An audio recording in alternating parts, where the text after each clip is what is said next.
Bonjour ou bonsoir à toutes et tous. Voici la troisième leçon de la formation ornitho sur les limicoles que j'ai publiée en 2020.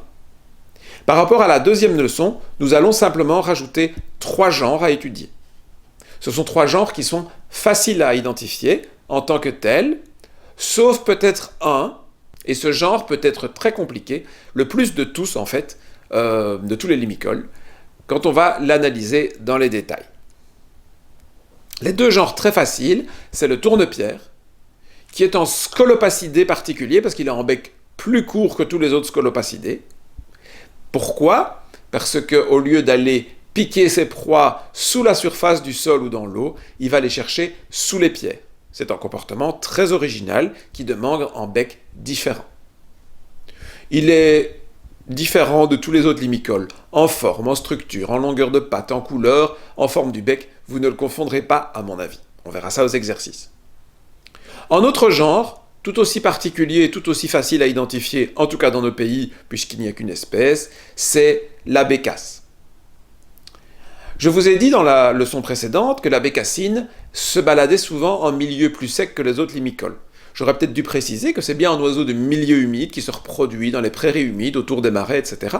Ce que je voulais bien dire, c'est par rapport à son comportement, à l'endroit dans lequel elle est, dans son milieu. Donc le milieu en général est souvent en milieu humide, mais elle va se tenir plus souvent les pattes au sec, ou dans de l'eau peu profonde, ou de la vase qui ne s'enfonce pas beaucoup, que les autres limicoles, expliquant ses pattes courtes. On retrouve ces pattes courtes, mais encore plus courtes chez la bécasse, parce qu'elle, c'est vraiment pas un oiseau de milieu humide. Elle s'appelle la bécasse des bois en Europe. Elle est très massive, elle est énorme en fait par rapport aux autres limicoles comparables. Évidemment, avec ses pattes courtes et un bec qui est quand même moins long que celui des courlis, ce n'est pas le plus grand limicole, mais elle fait partie des plus grands limicoles, et c'est un des plus lourds. Si jamais vous n'avez pas de point de repère pour la taille, et que vous n'avez pas vraiment la structure en tête, parce que ça peut quand même ressembler à une bécassine, parce qu'elle a le même plumage mimétique que la bécassine, eh bien regardez, il y a un truc très simple, vous regardez la tête, si les lignes de la tête sont dans le sens longitudinal, ce qu'on appelle une tête striée ou rayée, c'est une bécassine, alors que chez la bécasse, c'est barré, c'est-à-dire quand on parle de barré chez les oiseaux, ça veut dire que c'est dans le sens horizontal, ou perpendiculaire si vous voulez, au sens de la marche. C'est facile, hein, une fois qu'on a le critère. Voilà, donc pour ces oiseaux, comme ce sont les seuls de leur genre, on va identifier directement l'espèce. On va d'ailleurs le faire pour une dizaine de genres. Je ne vais pas les repasser tous en revue, vous les avez déjà étudiés, vous les avez déjà convenablement identifiés à la leçon précédente, aux exercices. C'est la même chose, sauf que cette fois, vous pouvez mettre le nom d'espèce, parce que dans la première partie de l'exercice, en tout cas, ce seront des espèces prises en Europe, ce seront bien les espèces de chez nous. Donc si vous voyez un huîtrier, eh bien vous pourrez mettre huîtrier pie. Si vous voyez une glaréole, vous pourrez mettre glaréola collier. Si vous voyez une échasse, vous pourrez mettre échasse blanche, etc. Ça, ce sera pour la première partie de l'exercice. Alors, il faudra aussi identifier le genre Calidris les bécassos. Alors, je vous ai dit que la famille des Scolopacidés, c'était la plus complexe de toutes les familles limicoles que nous étudions.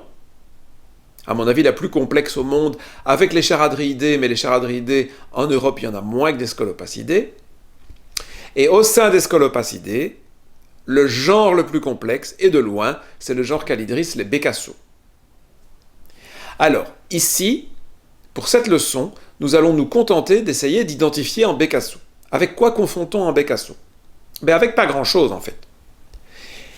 Si vous voyez que c'est en scolopacidé, normalement, c'est déjà acquis, grâce aux 2 premières leçons. Vous ne pouvez pas confondre les bécassos avec les courlis, parce que leur bec est beaucoup plus court, avec les barges, parce que leur bec est beaucoup plus court, avec les bécassines, parce qu'ils n'ont pas du tout le plumage mimétique terrestre, je dirais, des bécassines. Leur bec est aussi plus court. Encore. Finalement, on pourrait les confondre avec les chevaliers, c'est-à-dire les tringas, éventuellement avec le guignette, le fameux chevalier du genre Actitis. Éventuellement. Par rapport à ces oiseaux, il y a plusieurs critères, mais ça dépend des espèces. C'est pour ça que c'est compliqué. Retenons ceci. Les bécassos ont un bec, soit qui est courbé, un peu à la manière des courlis, mais beaucoup, beaucoup plus court. S'il est courbé et que ce n'est pas un courlis, c'est forcément en bécasseau. Parce que les chevaliers, les barges, les bécassines, les guignettes, tout ça, ils ont le bec droit. Donc si c'est courbé, c'est en bécasseau. Ou alors il a le bec droit. Vous allez me dire, oui, c'est pas utile. Oui, mais quand il a le bec droit, le bécasseau, il est en bec court. Hormis le tourne-pierre, c'est même les becs les plus courts de tous les scolopacidés. Donc normalement, ça devrait suffire. Mais c'est vrai que la limite entre les bécasseaux au bec court, mais les plus longs des courts, et les chevaliers au bec les plus courts de tous, c'est pas une énorme différence. Donc quand on n'a pas l'habitude, on peut confondre. Alors on va utiliser d'autres trucs. Je vous en donne deux. Soit le bécasso a les pattes noires, mais alors c'est réglé puisqu'il n'y a aucun chevalier qui a les pattes noires. Ça je vous l'ai dit, par rapport aux barges à la leçon précédente ou à la première leçon, c'est toujours valable. Les chevaliers du genre Tringa, tout comme les Actitis d'ailleurs, n'ont jamais les pattes noires. Alors si vous avez un bécasso qui a le bec droit et que vous n'êtes pas certain qu'il est assez court pour être un bécasso ou si c'est un chevalier, et qu'il a les pattes claires, il n'y en a pas beaucoup des comme ça en Europe, mais il y en a. Alors on n'a plus beaucoup de critères. Et il faudra alors regarder un critère qui marche pour tous, mais qu'on a surtout besoin dans ces circonstances particulières, c'est que les bécassos sont beaucoup plus rondelets, beaucoup plus compacts que les chevaliers, qui sont plus élégants. Vous allez me dire, c'est pas évident, c'est un critère, ce qu'on appelle de GIS, un critère de forme, d'aspect général. GIS voulant dire General Impression in Size and Shape, l'impression générale de la forme et de la taille. On utilise beaucoup ça en ornithologie, mais c'est très difficile à transmettre. Alors, je profite de cette occasion pour essayer justement d'en mettre une petite touche. Essayez, chaque fois que vous voyez un bécasso, même si vous utilisez la couleur des pattes, même si vous utilisez la forme du bec, regardez comme il est rondelé, et comparez au chevalier. Et petit à petit, en jour, vous n'hésiterez plus. Notez une chose qui est intéressante, même si on ne va pas tout de suite faire les limicoles en vol, petit à petit, je vais quand même vous en montrer aussi. Faire des oiseaux qui sont toujours posés, c'est quand même dommage. En vol, les chevaliers Tringa n'ont jamais de barre à l'air au sens propre. Si vous ne connaissez pas la notion de barre à l'air, j'ai fait des articles là-dessus, je mettrai les liens dans la leçon. Sauf, éventuellement, des barres à l'air très particulières, comme chez le chevalier Gambette, qui a un grand panneau clair, presque translucide, dans les rémiges. Mais ce n'est pas vraiment une barre à l'air au sens propre. Alors qu'au contraire, les bécassos et les actitis, attention, donc le chevalier guignette en ce qui nous concerne, ils ont une vraie barre à l'air. Voilà. Donc, tous ces critères mis ensemble, je vous en ai déjà donné beaucoup, ça va être beaucoup à retenir. Heureusement, vous avez la leçon qui va vous permettre d'avoir un aide-mémoire tout fait sous la main. Eh bien, vous devriez pouvoir reconnaître les bécassos par rapport aux autres scolopacidés, en particulier les chevaliers. Voilà, pour cette leçon-ci, ce sera tout. Donc, il y a des espèces à identifier, mais ce sont des espèces de genre dans lesquelles il n'y a qu'une espèce, donc il n'y a en fait aucun effort à faire, c'est juste pour s'habituer à la mécanique. On reconnaît par exemple un oiseau de la famille des avocètes et des échasses, le bec est droit, c'est une échasse, et donc on est en France, c'est l'échasse blanche. Terminé. On reconnaît un oiseau de la famille des pluviers, des gravelots et des vanneaux. On voit que c'est un oiseau du genre Vanellus, par exemple parce qu'il a une huppe, c'est le vanneau huppé. Terminé. Vous voyez, donc c'est une mécanique mais très facile.